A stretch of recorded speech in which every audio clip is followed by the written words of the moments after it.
Hello everyone, what is up and welcome back to another video. Today's video is going to be the review of my Samsung Galaxy S7.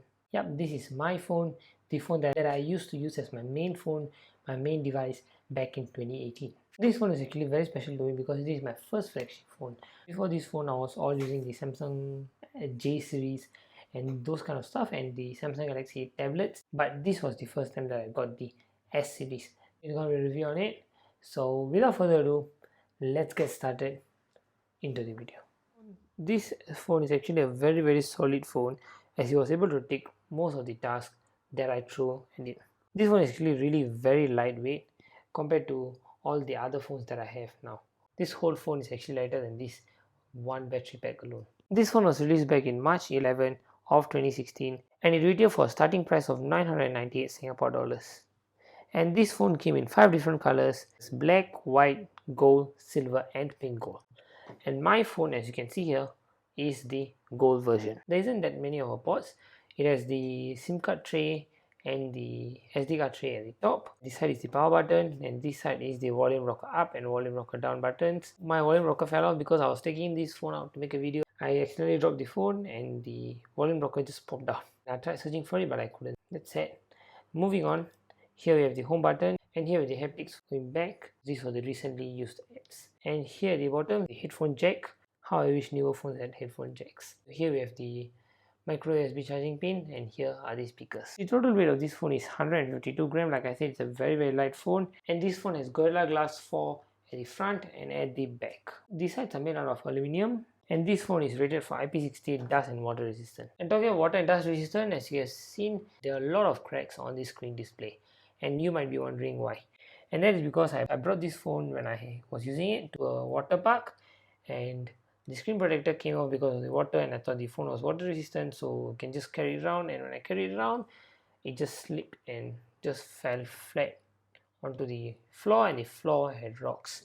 So the screen is just fully shattered, mostly at least for the side part.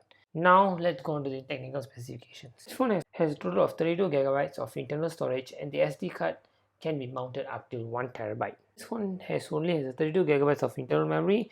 That means this only has 4GB of RAM. The software is the Android version 8.0, also called the Oreo, and this has a 14nm Exynos 8890 Octa processor inside. Now that we're on the topic of processors, let's run the Geekbench score and see how much we get from it.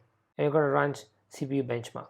There you go, it has started. Now let's just wait for it to end and we'll talk about the results. Okay, there we go. That was a good 15 minutes and the results are out. Okay, that isn't really an impressive score, but I guess it's okay for a phone that was from back in 2016. The single core is 284 and the multi-core is 1180. Those are the scores, not really impressive, but of course, like I always say, Geekbench is not everything. So we just got to do some real world testings to see how this phone really is. Now before we do anything else, I just want to talk about the screen. The screen is a 5.1 inch Super AMOLED display with 557 pixels per inch. And this phone also has always on display. Now let me just turn the phone off and let's take a look at the always on display.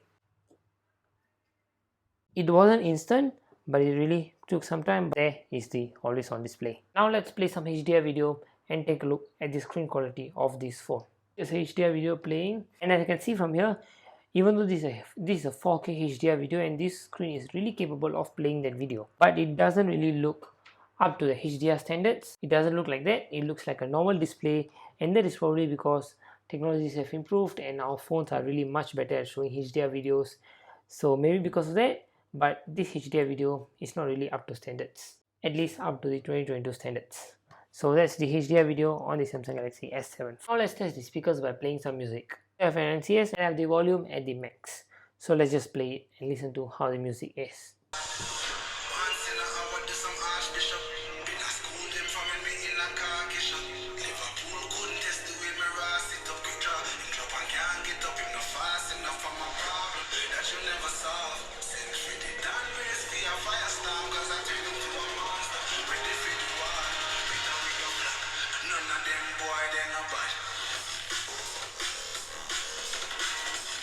And that's the speaker quality. Now let's go on to the cameras. The front facing camera is a 5 megapixel single camera with 1.7 aperture, and this can record videos at a maximum quality of 1440p. The rear camera is a 12 megapixel single camera with the same 1.7 aperture, but this can record videos at a maximum of 4K with 30 frames per second. Now that we are done with the screen, camera and speaker, it's time to test the graphics on this phone. And for graphics, as usual, I have my 3D Mark Wildlife benchmark here, so we're just gonna go for that and the test is started.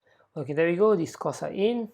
And as for the graphics scores, we can see that the graphics test one, it scored 13 FPS and the second one was 7 FPS. So that gives us a total of 2115 scores, but we're just going to focus on the graphics because that is our main target here. So first test 13.40 and second test is 7. I'm guessing that's probably because the phone has overheated, and that might probably be the reason why the FPS is so low and the difference is such a huge difference. Now, no matter what it is, whatever test we do, we gotta test it out in the real world. So we're just gonna start off with our usual games. There never goes a day without us playing Temple Run. This is just gonna be starting benchmark, and after this we're just gonna go for another game. At the start it's pretty smooth. I usually play this game because on newer phones usually are very laggy in this game, or they just don't feel good.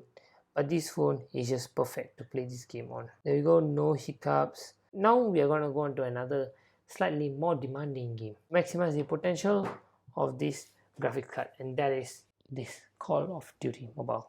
A few moments later. So I actually tried opening Call of Duty for a while, but it didn't load up and the phone just started overheating and the game was just stuck, so I just couldn't play that. Really sorry about that. I really tried, but Call of Duty can't be played for now, at least, because it was updating and it kept crashing. So I guess I gotta do something else. I'll probably go and give it a try later because I've already tried and it's not working. Now onto the battery life. This phone has a 3000 mAh lithium ion battery with 15 watts of fast charging. So let's take a look at the battery here. The battery is at 80%. I've been shooting for about an hour and the phone is at 80%. But that is, of course, the battery has aged, and also we have been doing multiple tests and the battery is at 80%. That's really good.